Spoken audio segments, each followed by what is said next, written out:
So Glenn Greenwald actually had a discussion with Megyn Kelly about Israel and Gaza. And I sincerely hope Megyn has learned something from this discussion. Megyn has said some pretty cringe things like recently. And I'm just like, what is your deal, girl? What is your deal? But they're friendly with each other. So they decided to have, I don't even want to call it a debate. I do want to call it a discussion, which is kind of how Glenn Greenwald referred to it here. He said, I was on my friend Megyn Kelly's show today where we explored our differences on U.S. support for Israel, Iran, the causes of anti-American hatred, and U.S. foreign policy generally. We had a spirited and contentious, but civil and constructive debate. Always good when that happens. Let's see, folks. Let's dive in to Glenn Greenwald versus Megyn Kelly. The main point I want to make here, Megyn, is this, which is I think Noah radically minimized the extent to which the United States is involved in Israel's wars and the extent to which the United States supports Israel. We give Israel $4 billion every year. Much of that, but not all, is used to buy arms from American arms dealers, but it's still a transfer of wealth to Israel. $4 billion, by far more than any other country gets over decades, even though millions of Israelis have a higher standard of living than millions of Americans. On top of that, we don't just provide them with arms, we also pay for their wars. Pause. Glenn, think about what Glenn just said. Most Israeli Americans have a higher standard of living than Americans. Just think about that. Now, we have people in this country that are poor, people that are working class. We have people in this country still trying to make a living off of minimum wage. They're just paid the federal minimum wage. And they're still trying to make like ends meet with that. People that have to have multiple jobs. We have people in this country that don't have health care. We have people in this country that, again, can't afford to go to college. They can't take out student loans because of other reasons, right? But in Israel, everyone has free college and free healthcare.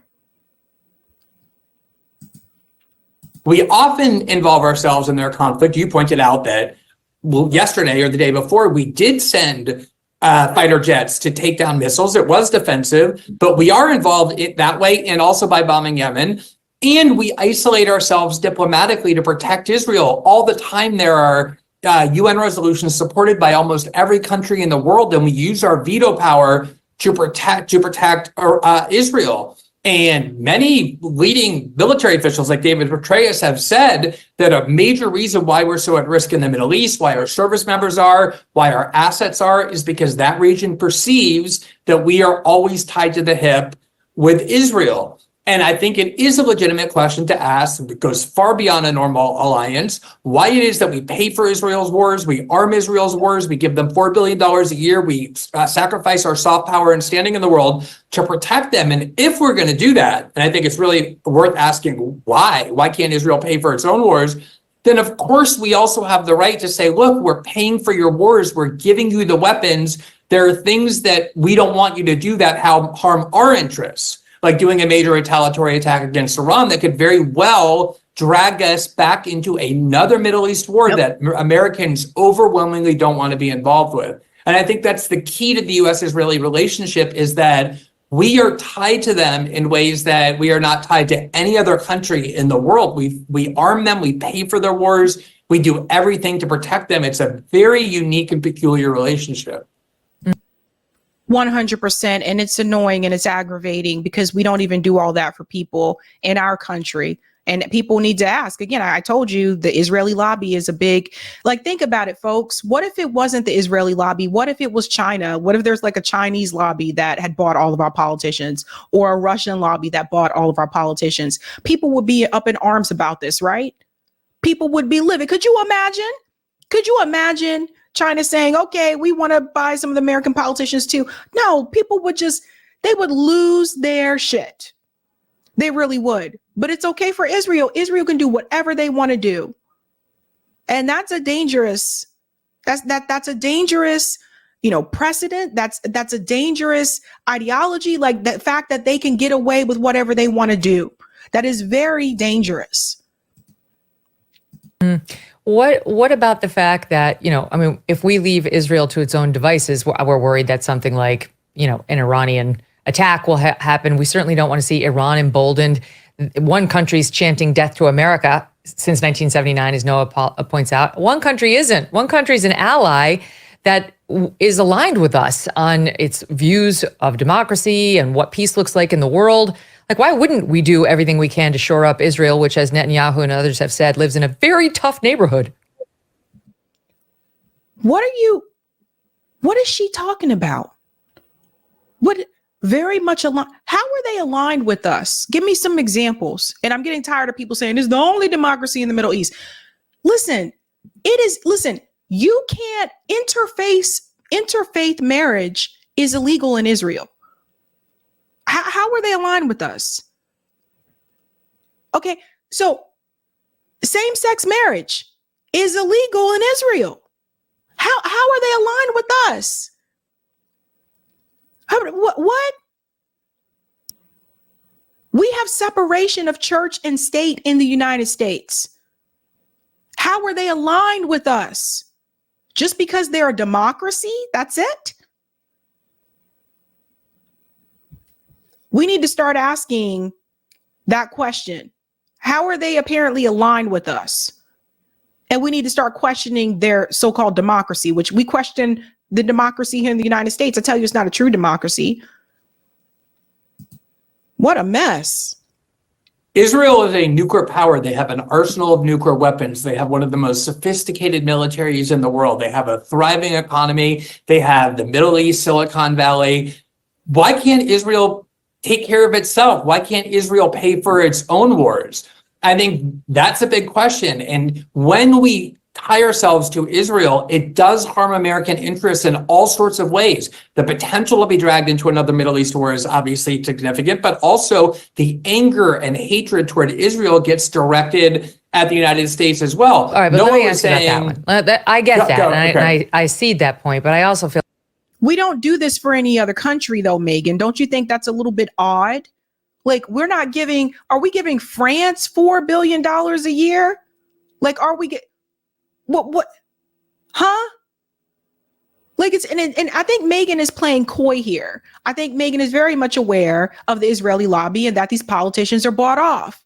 I think Megyn knows exactly why we have this relationship that we have with the state of Israel. But I think she's playing to her base. Again, I feel like she's playing to her audience. And I don't know what happened. Megyn looks very different. When I was watching this interview, I'm like, Megyn looks very different to me. I don't know. I hope she is okay.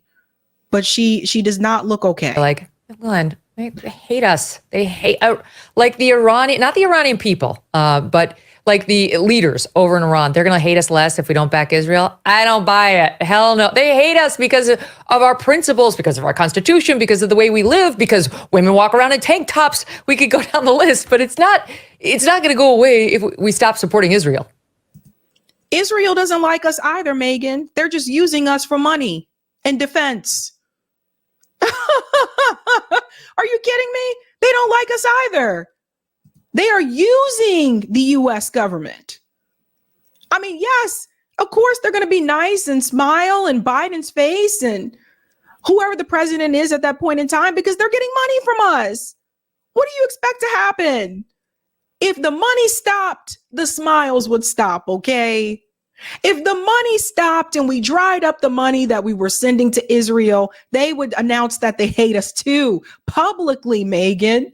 But when someone's just giving you a steady flow of cash every year, are you going to publicly announce, I hate them?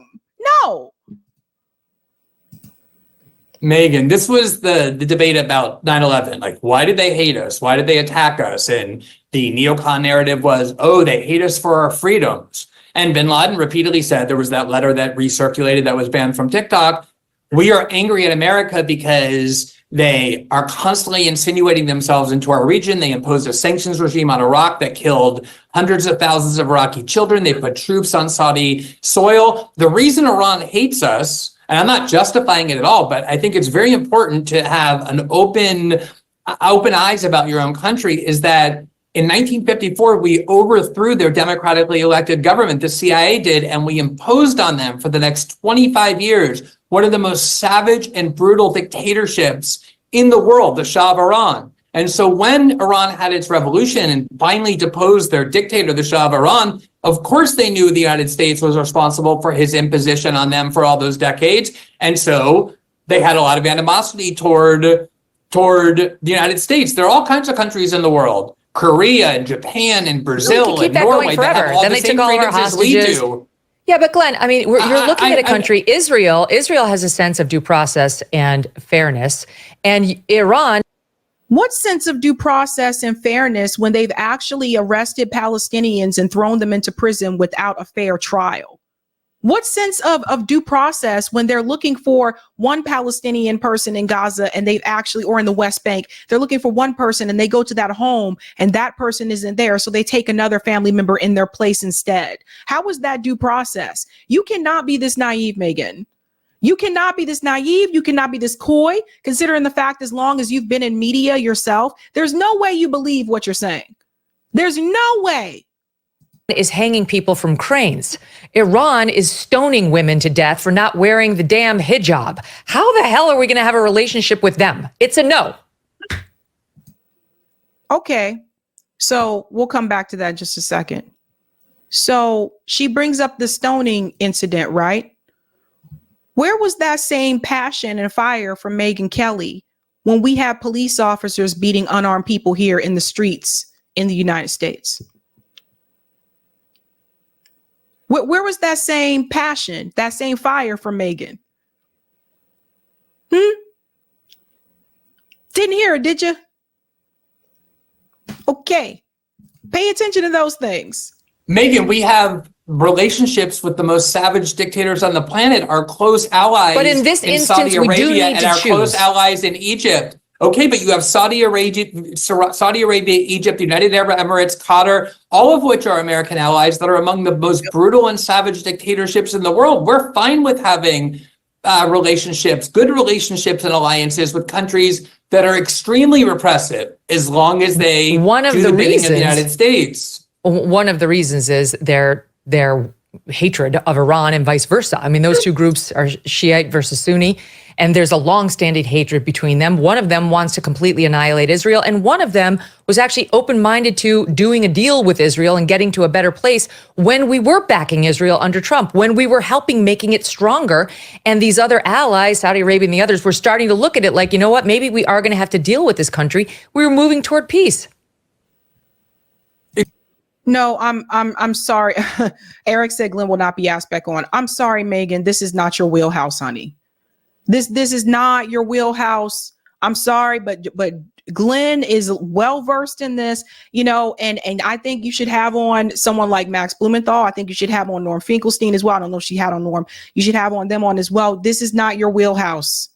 It's true. The dictators of Egypt and Saudi Arabia and the Gulf state regions understand that there can be economic benefits from a relationship with Israel. They don't represent the people of those countries. These are dictators imposed by military coups that the United States props up.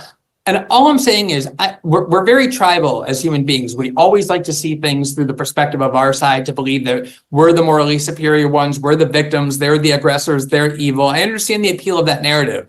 But you were just talking about the multiple wars that we fought in the Middle East. We invaded Iraq and destroyed it. That strengthened Iran by strengthening the Shiite militias. Saddam Hussein was a vehement opponent of Iran. We created the vacuum out of which ISIS emerged. Even Tony Blair says that. We were in Afghanistan for 20 years. We've been bombing that region for a long time.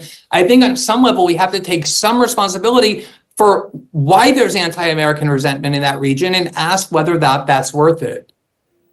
I agree with that. I don't disagree with you at all on that. And I'm very open-minded to, you know, the growing strain of isolationism, for lack of a better term, in the Republican Party. And, you know, you're not a Republican, but I mean, this country was sort of born into isolationism. That's how we were through the lead up to World War I. We didn't want anything to do with any of this. And we get sucked into these conflicts, and those two, you know, as the t-shirt reads, back-to-back world war champions. And things have gone south for us ever since. Every war we get involved in. Exactly. Yeah, Exactly. I get it. And so I'm not this bellicose pro-war neocon at all. I just No. Okay. So I just want to say this. I think Megyn is being a little too kind about the US government. What Glenn is trying to explain to Megyn is that the reason why some of these countries have this type of animosity towards the United States is because of what we have done in those countries. And usually we were the ones who started it. We were the ones who overthrew leaders in those countries. We were the ones that stole resources in those countries. We were the ones that implemented coups in those countries. Everybody keeps complaining about people coming from Venezuela. But again, who was the one that implemented a coup in Venezuela? That was the United States government. You can say the same thing in reference to Haiti. We're the ones that have destroyed these countries. Us, and a lot of times the UK was involved in some way, shape, or form as well. So you cannot expect these people, after dealing with this type of, I guess, just domination by the United States government, you can't expect those people to open their arms and want to hug us. You can't expect those people to say they love America.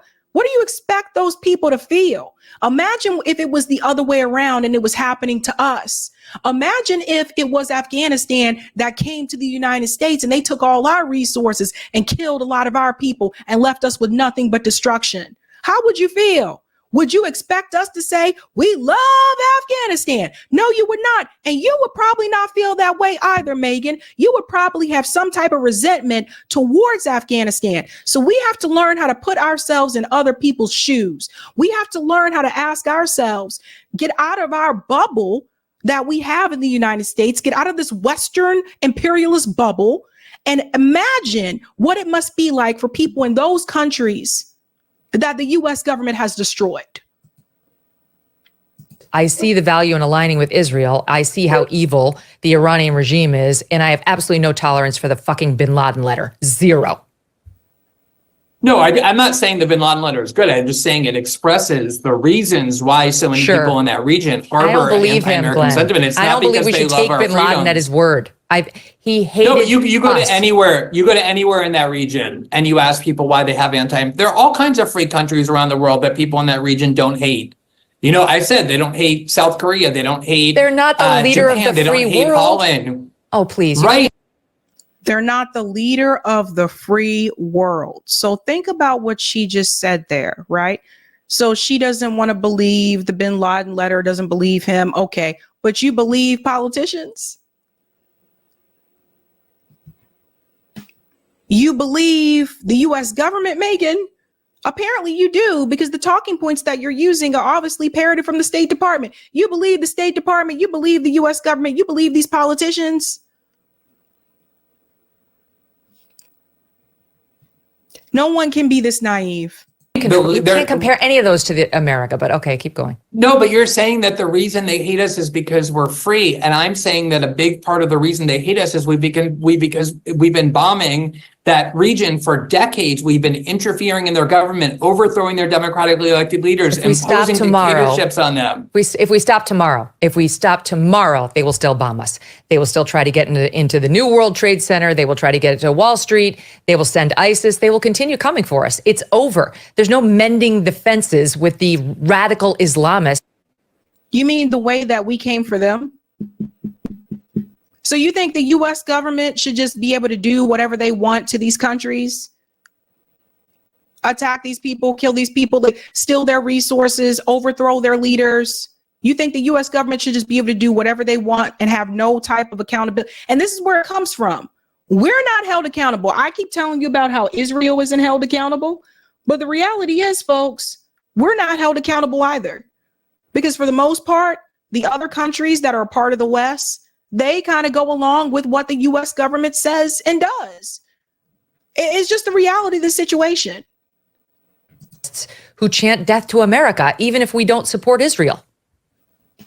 There are, of course, radical groups in the Middle East that are just psychopaths like ISIS. But to assume that they're all just these primitive people on the warpath of violence without any rational cause or any rational reason, I think is a mistake. And the two things I just want to say is the two documents I just want to cite that I think are crucial to understand this context. One is the farewell address of George Washington when he said the whole point of our republic is that we're not going to have any enduring alliances with any country or any enduring enmity to any country as well. We're going to avoid international conflict that way. And then Dwight Eisenhower, when he oversaw the war machine in the military-industrial complex in the U.S. security state throughout the 1950s, when he left in 1961, he had 9 minutes on national TV to give his farewell address. And what he chose to use it for was to warn us about the grave dangers of the influence of the military-industrial complex, this permanent faction in Washington that exerts its own interests higher and more powerful than even our elected representatives. And what they always want is war, because that's how they profit